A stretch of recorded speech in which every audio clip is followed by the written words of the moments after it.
Hello दोस्तों, nursing wifi की special MCQ class में आपका फिर से एक बार स्वागत है।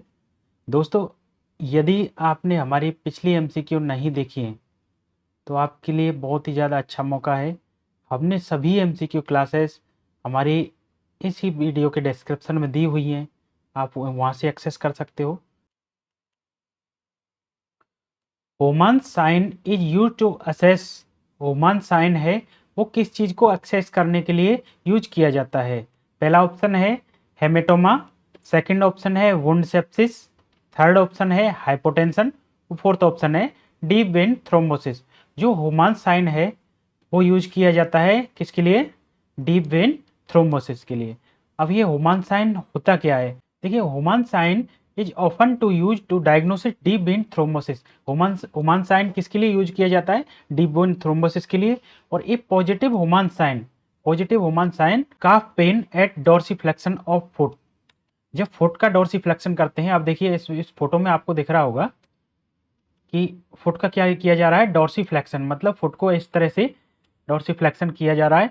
तो यहाँ जो काफ मसल्स होती है, इसमें क्या होता है? पेन होता है, और उसको क्या कहा जाता है? Homan sign. और ये होमन साइन किस में प्रेजेंट होता है? डीप वेन थ्रोम्बोसिस में। डीप वेन थ्रोम्बोसिस में क्या होता है? वेन के अंदर थ्रोम्बस जम जाता है, क्लॉट हो जाता है। तो जिसकी वजह से क्या है कि डोर्सिफ्लेक्शन करते हैं जैसे ही, तो क्या होता है? इस काफ मसल्स में क्या होता है? पैर के में पेन होता है, और उसी पेन को क्या बोलते हैं? होमन साइन का पॉजिटिव साइन है वो। नेक्स्ट क्वेश्चन की तरफ मूव करते हैं। नेक्स्ट क्वेश्चन है हमारा, Korsakoff syndrome is caused by deficiency of. Korsakoff syndrome है किसकी डेफिशिएंसी की वजह से कॉज होता है? पहला ऑप्शन है आयरन, सेकंड है राइबोफ्लेविन, थर्ड ऑप्शन है पायरिडॉक्सिन, फोर्थ ऑप्शन है थायमिन। तो जो कोर्सकॉफ सिंड्रोम होता है वो किसकी कमी की वजह से होता है? थायमिन, विटामिन बी वन की कमी से होता है। यदि कोर्सकॉफ सिंड्रोम के अदर नेम की बात करते हैं तो कोर्सकॉफ सिंड्रोम को का अदर नेम होता है कोर्सकॉफ एमनेसिक सिंड्रोम। ये क्या है? मेमोरी डिसऑर्डर होता है, मेमोरी डिसऑर्डर। नेक्स्ट क्वेश्चन की तरफ मूव करते हैं। नेक्स्ट क्वेश्चन है हमारा, a clear concise summary of a study that communicates the essential information about the study is called. एक क्लियर कंसाइज समरी है एक स्टडी की जो कि कम्युनिकेट करती है essential information about the study. Study की एसेंशियल इंफॉर्मेशन को कम्युनिकेट करती है। पहला ऑप्शन है इसका कंस्ट्रक्ट, सेकंड है कंसेप्ट मैपिंग, थर्ड ऑप्शन है एब्स्ट्रैक्ट, फोर्थ ऑप्शन है प्रोपोजिशन। तो इसका करेक्ट आंसर होगा वो एब्स्ट्रैक्ट।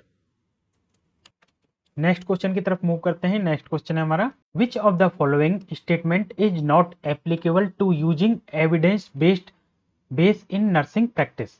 इनमें से कौन सा स्टेटमेंट है जो एप्लीकेबल नहीं है एविडेंस बेस्ड नर्सिंग प्रैक्टिस के लिए? पहला ऑप्शन है to ensure best quality of care given to a patient. एक पेशेंट है जिसको इंश्योर करना है बेस्ट क्वालिटी ऑफ केयर।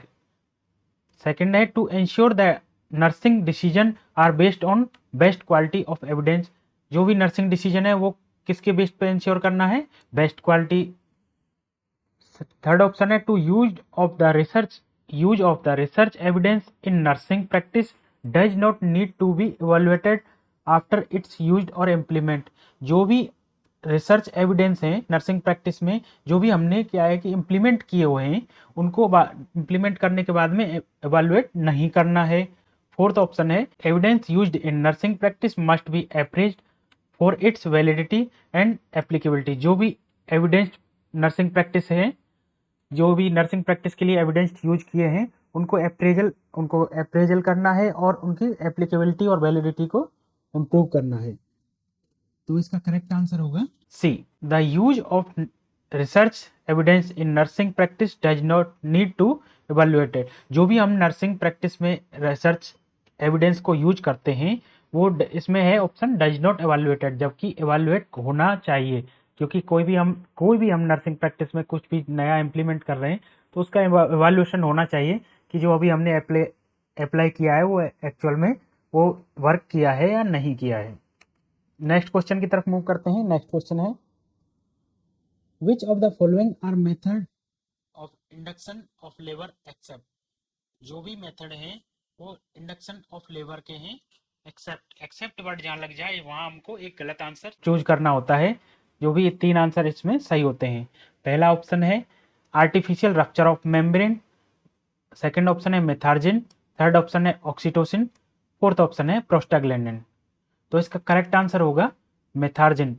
मेथार्जिन कभी भी लेबर को इंडक्शन मतलब लेबर को स्टार्ट करने के लिए यूज नहीं किया जाता है, जबकि आर्टिफिशियल रप्चर ऑफ मेम्ब्रेन ये यूज किया जाता है। ऑक्सीटोसिन और प्रोस्टाग्लैंडिन ये भी यूज किए जाते हैं। नेक्स्ट क्वेश्चन की तरफ मूव करते हैं। नेक्स्ट क्वेश्चन है हमारा परमानेंट एबनॉर्मल डायलेटेशन और distraction of bronchi and bronchioles known as.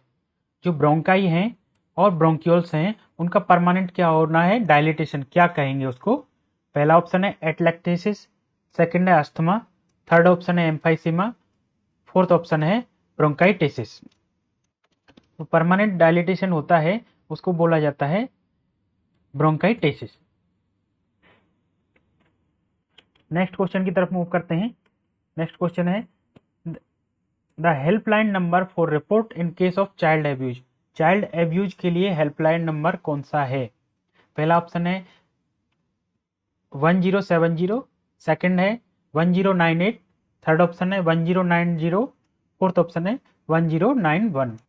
तो इसका करेक्ट आंसर है वो है 1098। नेक्स्ट क्वेश्चन की तरफ मूव करते हैं। नेक्स्ट क्वेश्चन है हमारा ए 5-year-old child gets admitted into the hospital for diagnosis of bronchopulmonary dysplasia।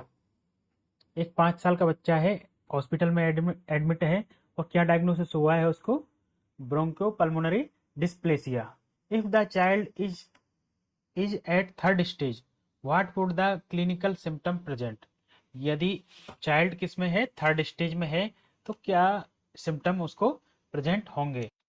पहला ऑप्शन है profuse hyaline membrane patchy mucosal cilia loss, second है interstitial fibrosis and epithelial proliferation, third option है oedema of the interstitium and necrosis of alveolar cells, fourth option है alveolar collapse and difficulty in oxygenation. तो इसका correct answer होगा alveolar collapse and difficulty in oxygenation. अब यहाँ हमको समझना पड़ेगा कि ब्रोंकियोपल्मोनरी डिस्प्लेसिया का मतलब क्या होता है। ये क्या होता है ब्रोंकियोपल्मोनरी डिस्प्लेसिया, ये क्रोनिक लंग्स डिजीज है। ये क्रोनिक लंग्स डिजीज है। इसमें क्या होता है, मोस्ट कॉमनली ये किसको अफेक्ट करती है, most commonly affect in premature infant. Most commonly ये किसको अफेक्ट करती है, प्रीमेच्योर इन्फेंट होते हैं उनको अफेक्ट करती है। इसमें क्या होता है, मैकेनिकल वेंटिलेशन की रिक्वायरमेंट होती है और ऑक्सीजन सपोर्ट की रिक्वायरमेंट होती है। इसमें जो है थर्ड स्टेज में कौन सा आना चाहिए, alveolar collapse and difficulty in oxygenation. Next question की तरफ मूव करते हैं। Which phase of Korotkoff sound is defined as diastolic pressure. जो कैरेटकॉफ साउंड है वो डिफाइन करती है एज डायस्टोलिक प्रेशर को।